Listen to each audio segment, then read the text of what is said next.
Rahasia Sang Menantu Miskin. S2. Tuan Gustav yang tampan. Saat ini Nana telah sah menjadi asisten pribadi dari Tuan Gustav. Gustav sengaja membuat Nana tidak bekerja apa-apa, hanya mengurus keperluan dirinya saja. Sebenarnya posisi Nana di situ hampir mirip seperti seorang istri yang melayani suaminya dengan baik. Sekalipun anak itu adalah seorang putri yang dimanjakan oleh seluruh keluarganya, namun bukan berarti bahwa dirinya tidak bisa bekerja seperti yang saat ini dikerjakan di rumah Gustav. Nana, apa kamu sudah menyiapkan pakaian yang hendak kupakai ke kantor hari ini? Tanya Gustav dengan nada datar. Sudah Tuan, katanya sambil menunjuk satu setel pakaian yang teronggok manis di atas tempat tidur Tuan Gustav.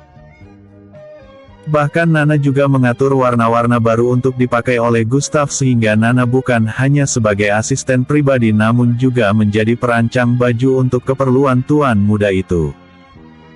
Gustav mengagumi pilihan warna yang dipakai oleh Nana sebagai tema bajunya hari ini. Tidak norak dan berkesan elegan. Tentu saja karena sebenarnya Nana sendiri punya style yang eksklusif karena dari sejak muda melihat barang-barang branded yang dipakai oleh ayahnya dan juga kedua kakaknya. Apa makanan sudah siap? Ini dilakukan oleh Gustav karena ingin supaya asisten pribadinya itu benar-benar melayaninya dari mulai makan, pakaian dan juga kebutuhan pribadi lainnya. Sesuai seperti yang Anda inginkan. Sebenarnya anak juga sedikit kesal dengan apa yang dilakukan oleh tuan mudanya ini karena rasanya tuan mudanya ini tidak akan puas kalau tidak membuat repot dirinya satu kali saja. Dari kemarin dia menerima pekerjaan sampai sekarang tidak pernah dia tidak mendengar tuan mudanya itu memanggil namanya. Selalu saja Nana, lagi-lagi Nana. Kalau bukan karena dirinya ingin bisa bersembunyi dari orang-orang rumahnya maka dia tidak akan mau menerima pekerjaan di tempat ini. Di lain sisi sebenarnya Gustav mulai curiga dengan background yang dimiliki oleh Nana. Kayaknya Nana ini adalah orang yang memiliki latar belakang yang tidak biasa. Dilihat dari style dan juga pemilihan barang, serta wajah Nana yang cantik dan terawat, membuat Gustav tidak yakin kalau Nana miskin. Tuan, jadi saya tidak perlu ikut Tuan untuk ke kantor maupun ke tempat lainnya, hanya tetap di sini kan? Tanya Nana dengan was-was karena kalau sampai dirinya keluar dari tempat ini bisa jadi dirinya akan cepat ditemukan oleh kakak-kakaknya atau oleh suruhan ayah Valen. Tidak. Sehabis ini kamu akan diantar oleh asisten Ken, untuk pindah ke rumah besar milikku di pinggiran kota Jakarta. Jadi villa di Lembang ini akan kosong untuk sementara waktu karena aku masih banyak pekerjaan di Jakarta. Kamu langsung aku bawa ke rumah besar di sana untuk beradaptasi, namun ingat kamu masih ada di dalam masa pencobaan sehingga kamu tidak diizinkan keluar dari rumah. Kata Gustav dengan nada seperti biasa, membuat Nana sedikit kesal dengan perilaku tuan muda ini yang tampak berbeda dengan waktu awal-awal bertemu. Gustav curiga bahwa Nana ini adalah orang yang menjadi suruhan lawan bisnisnya. Karena itulah dia hendak menyelidiki latar belakang Nana sebelum dia mempercayakan semuanya kepada Nana. Baik Tuan, kata Nana dengan nada kesal yang ditahan-tahan. Gustav mengulum senyum melihat wajah jutek Nana yang kesal dengan tingkah laku bosnya itu. Bagus. Siapkan semua barang kamu, kata Gustav sambil menyuruh Nana untuk mengikutinya dari belakang. Setelah si kembar mendesak Emma Watson untuk mengakui di mana sebenarnya Nana berada, Emma pun akhirnya mengatakan sejujurnya bahwa lokasi sahabatnya saat ini ada di Lembang. Mata dari kedua kakak kembar sahabatnya ini membulat tidak percaya saat Emma menceritakan bahwa sahabatnya itu di Lembang sedang bekerja sebagai seorang pelayan di Cafe Hits Lembang, bahkan sekarang dia juga menjadi asisten rumah tangga villa di Lembang. Benarkah? Masa Emma berani berbohong setelah kakak mengancam akan membangkrutkan usaha keluarga Emma sih? Kata Emma sambil mengerucutkan bibir seksinya dengan manja. Sampai Lios menyentil dahi sahabat adik perempuannya itu dengan keras. Aduh sakit kak. Kamu gak ingat kalau kamu itu turut bersalah dalam drama pelarian adik perempuan kami. Jangan-jangan kamu jugalah yang sudah menggosok-gosok adik perempuan kami untuk melarikan diri dari rumah. Kata Lios dengan nada galak, yang seketika membuat Emma Watson menjadi menciut hatinya. Dia lupa kalau orang yang dihadapinya ini sangat kejam dan juga menghalalkan segala cara untuk dapat yang dia inginkan. Sebenarnya hampir mirip dengan adik perempuannya juga sih. Yang mengancam dirinya untuk mengikuti dan menolong dirinya untuk pelarian Baby Lee saat ini. Bukan kak. Sumpah deh. Aku gak akan mungkin berani mempengaruhi Baby Lee kayak gitu. Kata Emma sedikit ketakutan sampai suaranya sedikit tergagap. Namun yang mengherankan saat ini adalah apa yang sedang dipikirkan oleh Liam karena dari tadi semenjak dia tahu bahwa adiknya itu menjadi pelayan dan juga asisten rumah tangga di sebuah villa di daerah Lembang, dia tidak henti-hentinya mencubiti bibirnya, serta matanya menerawang jauh seperti orang yang sedang berpikir keras. Hei ada apa? Tanya Lios dengan nada cemas kepada kakaknya. Aku sedang sedikit berpikir tentang pelarian dari adik perempuan kita itu. Kayaknya bagus juga kalau dia bisa menjadi seorang pelayan dan juga menjadi asisten rumah tangga. Hitung-hitung itu akan menjadi sebuah pengalaman yang berharga sekaligus menjadi pelajaran berharga untuk Baby Lee kalau dunia luar itu tidak sebagus yang selama ini dia alami. Jadi lain kali dia akan lebih bersyukur dengan kondisi yang dialami saat ini, tidak pergi kemudian main melarikan diri saja setiap ada permasalahan yang mungkin sedikit berat yang melanda hidupnya. Kata Liam sambil menatap adik kembarnya itu dengan intens. Jadi maksud kamu, kita harus membiarkan adik perempuan kita itu untuk menjalani perannya sebagai seorang pelayan dan juga sebagai seorang asisten rumah tangga supaya dirinya bisa tahu bahwa kehidupan di luar itu tidak semudah pemikirannya semua, begitu. Aku sih setuju saja dengan pemikiranmu.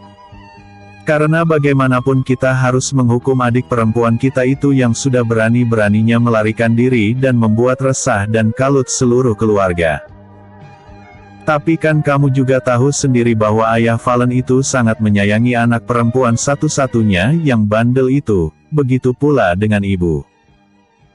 Apakah ibu akan bisa berlapang dada melihat anaknya perempuan satu-satunya menjadi seorang pelayan dan juga seorang asisten rumah tangga? Tanya Lios yang tidak menepis keinginan kakak kembarnya namun juga mengemukakan pendapatnya tentang pertentangan yang akan dialami oleh mereka saat ayah Valen dan ibu Anindya mengetahui tentang hal itu. Lios sangat yakin kalau ayahnya dan ibunya tidak akan mungkin setuju dengan keinginan gila dari kakak kembarnya. Baby Lee alias Nana semakin kesal. Rasanya ia kemarin sudah bebas dari penjara Tuan Valen, ayahnya. Sekarang ia malah terpenjara di rumah besar milik Tuan Muda Gustav. Lah bedanya apa dong ini? Sama aja. Kayak keluar dari lubang buaya, masuk gua harimau. Dasar bodoh. Huhuhu. Tahu gitu enak di rumah aja, tapi kalau sekarang mau pulang, gimana cara balikin? Duit kontrak kerja dong. Yang ada aku bakalan dimarahin dan dikurung sebagai hukuman. Ayah pasti marah, ibu juga marah, Lios juga marah, kalau semua marah yang bantuin aku siapa dong? Monolog Baby Lee nyekna suara kesal. Ia bingung harus bagaimana ini. Caranya bisa bebas dari Tuan Muda Gustav, mana di rumah besar semua art sudah punya job desk masing-masing jadi Nana alias Baby Lee hanya menganggur saja. Membuat ia semakin kesal. Dan yang anehnya lagi dirinya tidak tidur di sebuah kamar tersendiri, melainkan di dalam kamar pribadi Tuan Muda dan disuruh menunggu di situ. Apa gak Baby Lee tambah curiga dengan keinginan Tuan Muda yang semakin lama semakin membuatnya bukan seperti asisten pribadi tapi kayak calon istri. Arg ayah ibu, Aku nyesel. Teriaknya di dalam kamar itu. Ia tidak tahu kalau Gustav sengaja menaruh baby Lee di kamar itu supaya bisa mengawasi gerak-geriknya, dan ia hanya tergelak sendiri saat melihat tampang baby Lee yang putus asa banget gara-gara disuruh di kamar pribadinya yang luas itu tanpa melakukan apa-apa. Aku curiga, Ken, kalau Nana itu bukan orang biasa, kata Gustav sambil menatap layar tablet yang berisi rekaman CCTV di rumah besar terkhusus di kamar Gustav. Akses CCTV ini hanya Gustav yang punya, jadi dia dengan bebas menatap wajah cantik Nana Yondra yang berteriak penuh frustasi. Sama bos. Saya juga tidak menemukan nama Nana Yondra dimanapun. Balas Ken dengan nada datar. Lalu biodata itu? Tanya Gustav. Sambil matanya masih menatap ekspresi wajah Nana yang membuatnya jadi kecanduan. Kayaknya itu settingan, tidak ada nama Nana di dispenduk capil manapun. Kata Ken dengan segera. Jadi kamu sudah menyelidiki sejauh itu? Tanya Gustav. Dengan mata tajam. Iya tuan muda, karena dia terlalu cantik dan anggun untuk menjadi seorang asisten atau pelayan. Saya justru curiga sebenarnya ia nona muda. Kata Ken sambil menggaruk-garuk tengkuknya. Melihat tatapan tajam tuan mudanya terasa menusuk dan dingin. Kamu suka? Tidak berani bos. Tuan muda. Mungkinkah dia adalah orang suruhan rival bisnis kita? Tanya Gustav sambil masih menatap Nana di layar tabletnya. Kenapa dengan menatap tingkah Nana yang lucu dan menggemaskan membuat Gustav terhibur? Kayaknya bisa jadi itu yang terjadi. Saya akan menyelidiki semua rival bisnis kita satu persatu, untuk mendapatkan bukti-bukti yang kuat dan lebih meyakinkan lagi. Oke, aku percayakan itu untuk kamu saja yang urus.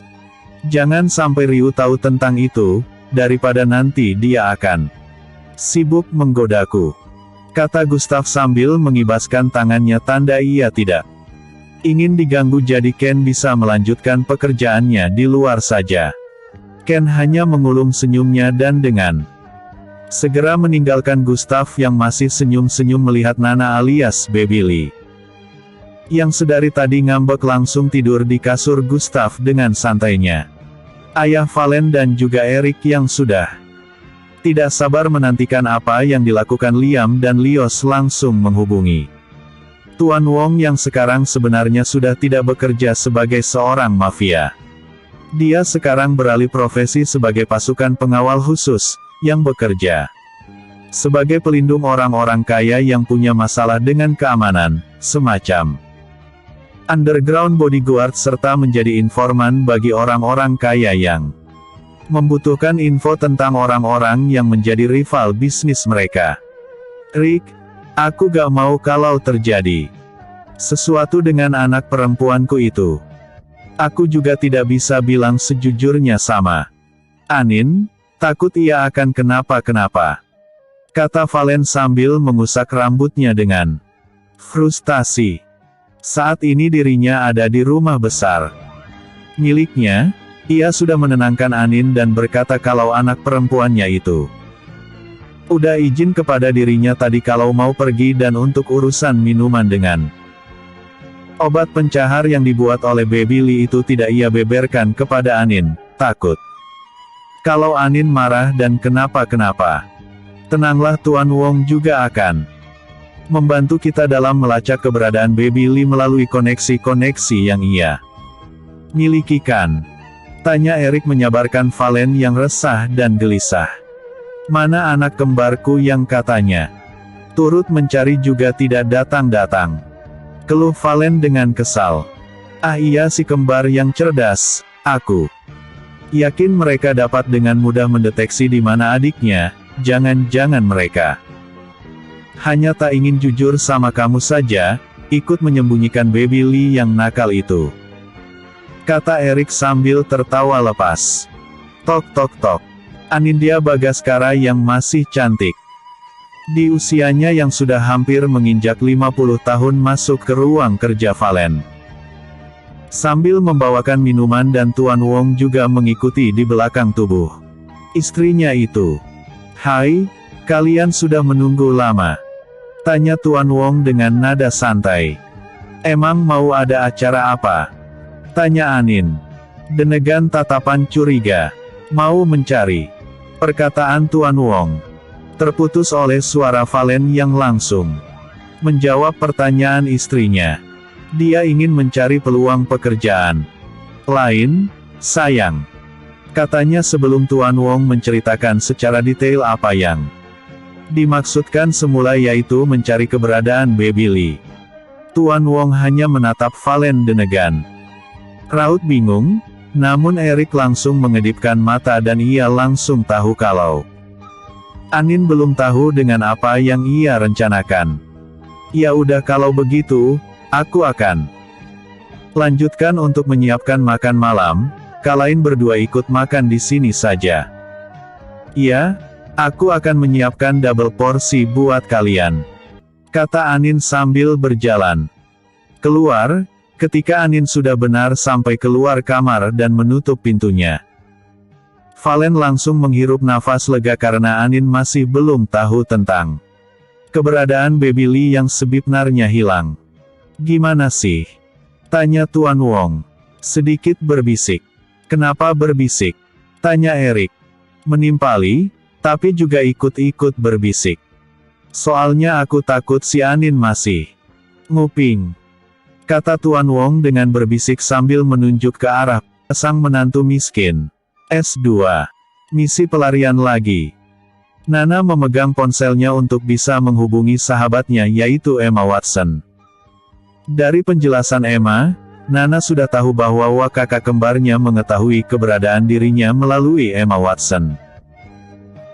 Dia tidak bisa menyalahkan sahabatnya itu karena Nana tahu pasti bagaimana cara kakak kembarnya itu yang kejam menindas orang supaya mendapatkan informasi yang mereka inginkan. "Maafkan aku, Say. Aku tidak bisa memegang kepercayaan kamu untuk tidak membocorkan rahasia ini kepada kedua kakak kembarmu itu. Tapi apa daya, aku terlalu takut kalau mereka akan membangkrutkan keluargaku.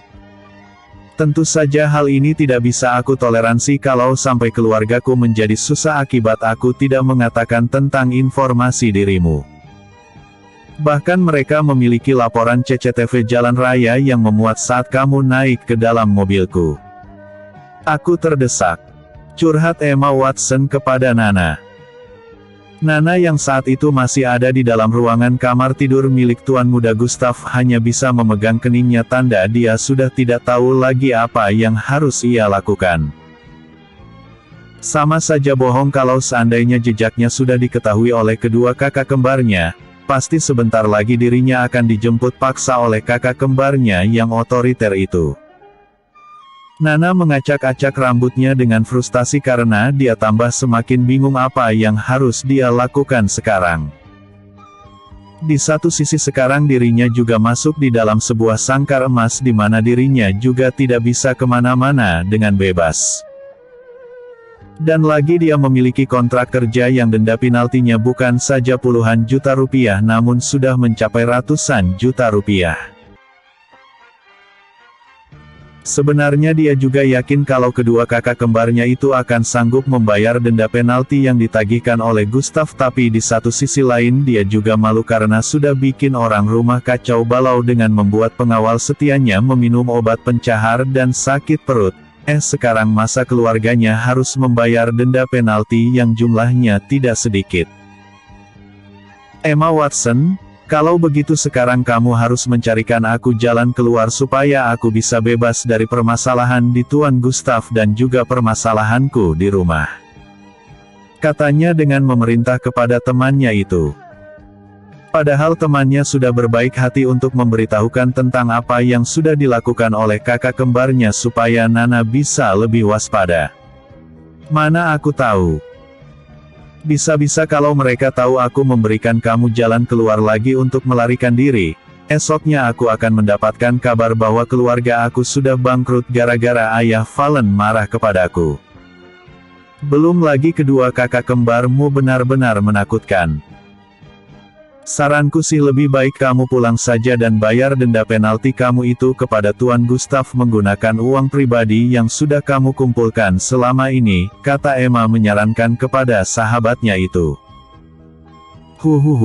Aku tak rela kehilangan uang ratusan juta rupiah hanya untuk membayar denda kepada si Gustav itu.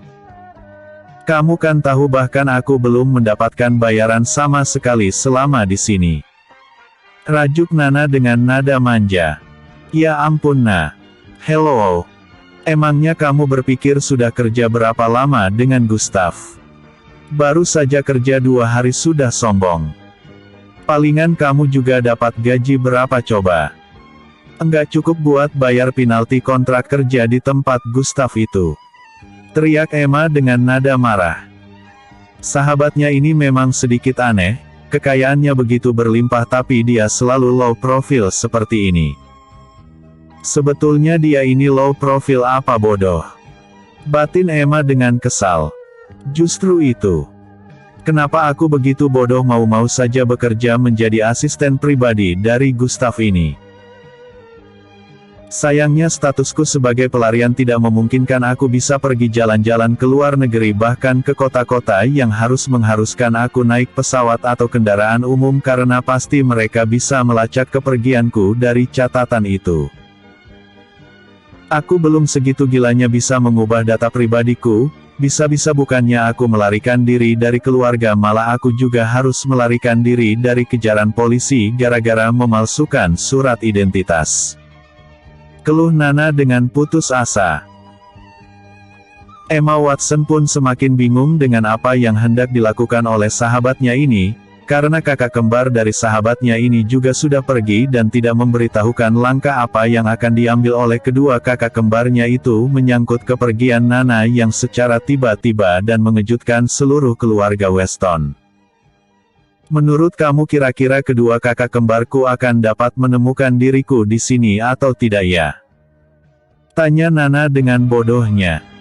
Aku tetap menyarankan kamu untuk kembali secepatnya daripada kamu akan dihabisi oleh kedua kakak kembarmu. Nampaknya mereka sangat dendam soalnya kamu kan paling disayang oleh kedua orang tuamu terutama oleh ayah Valen. Jadi kamu mesti berhati-hati dengan kedua kakak kembarmu ini. Sudahlah kali ini kamu menurutlah sama aku, pergilah dari tempat Gustav, bayar dendanya dan balik ke rumah Weston. Daripada kalau kamu memperpanjang pelarianmu bakalan lebih sulit lagi kamu memohon ampun sama kedua kakak kembar kamu yang keji itu. Desak Emma Watson karena dia masih teringat cara kedua kakak kembar sahabatnya itu menginterogasi dirinya. Baiklah. Akan aku kukabari secepatnya tentang hal ini karena bagaimanapun juga aku harus membayar dulu denda penalti kepada Gustav serta mencari alibi yang tepat untuk aku bisa kembali ke rumah keluarga Weston. Kata Nana dengan suara menyerah tanda dia kemungkinan besar akan mengikuti rencana dari Emma Watson. Kali ini saja, please kamu turutin apa mauku. Yakinlah dengan apa yang aku katakan. Kamu pasti bisa selamat paling tidak ayahmu hanya marah sebentar saja. Palingan kamu juga dapat hukuman yang ringan. Tapi kalau kamu nanti diketemukan ayah Valen berada di rumah Gustav. Bukan hanya kamu dihukum, namun kemungkinan besar kamu bakal dinikahkan sama Gustav secepatnya. Dan dengan begitu kamu akan kehilangan masa mudamu untuk bersenang-senang dengan teman-temanmu karena kamu harus menikah muda. Ancam Emma Watson dengan nada pura-pura seram. Walaupun Nana tahu pasti kalau emang sedang bercanda tapi tak urung ancamannya membuat Nana menjadi sedikit ketakutan dengan fakta dia harus menikah muda. Walaupun Gustav itu sangat tampan tapi bukan itu permasalahannya, Nana itu masih kekanak-kanakan. Kemanjaan terhadap orang-orang yang ada di sekitarnya membuat dirinya itu belum memikirkan masalah pacaran atau menikah. Tentu saja pilihan untuk menikah muda bukanlah pilihan yang akan dia pilih saat ini. Jadi dia lebih baik meminta maaf kepada ayahnya dan menerima hukuman yang mungkin akan bisa diperingan daripada dirinya harus menikah muda dengan orang yang baru saja dikenal.